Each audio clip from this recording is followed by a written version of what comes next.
Grabe, ang liit lang nung camera niya, guys. Like, look at that. We have the Wi-Fi camera, HD wireless IP camera. So, yung binili ko ay meron na po tayong SD card. Ayan po siya. So, ang price nito is nasa 499 to 899. Depende kung gaano kalaki yung gig. So, meron naman siya instruction. Ito yung mga i-scan nyo. Ayan, may QR code dyan. And then, meron siyang saksakan na ganito. Meron pa kayo makuha mga screw-screw kasi isasabit nyo siya. Ayan, ito siya. Maganda to kapag sa may pintuan yung ba may magdadalhin ng mga parcel. And ang balita ko, two-way audio to.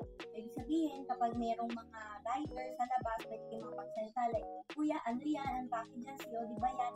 Meron tayo IR sensor dito. Ito yung HD lens. And ito yung microphone para makapagsalita din yung mga kausap nyo doon sa CCTV or sa camera. Meron tayo itong reset button. And ito yung speaker niya. Yung SD card na kasama na nyo, dito yung ilalagay. And nagulat ako sa kanya, sobrang talaga niya, in pocket size lang siya. And ganyan siya kakapal. Susubukan ko na siyang isaksak. Ayan, tingnan natin kung gagana siya. Please scan the QR code on the camera and wait for the connection. Ayan, scan ko daw yung QR code para dito sa camera. So guys, since meron na akong V380 Pro na app, dito nyo din siya ilalagay. Ito kasi yung isa namin gamit na app. So ayan, sobrang useful niya. Information. Ayan, kinuha ko na. Connecting.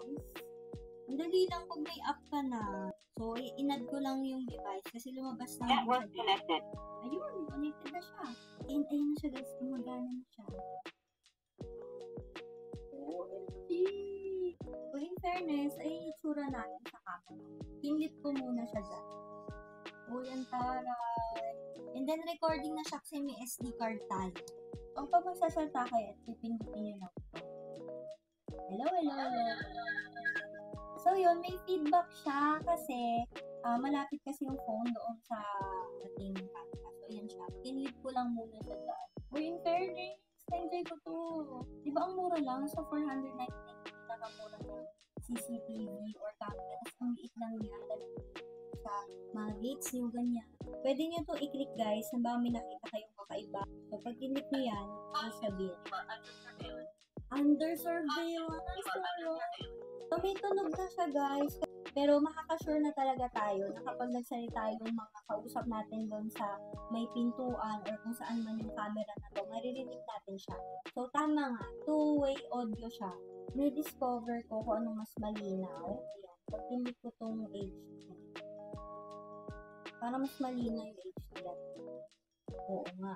Ayan. So, ayan. Goods na tayo. Nakakatawa. Ang liit ng camera natin. So, ilalagay natin siya dyan sa may gate natin para makikita natin kung sino yung mga pumupunta doon at nag-deliver at ganyan sila makausap, ganyan. Lagi ko siya dyan din sa yellow basket. Grabe talaga yung mga produkto ni V380 Pro. Ano? In fairness, goods naman lahat. And ito pa, ang dali pa niya i-install.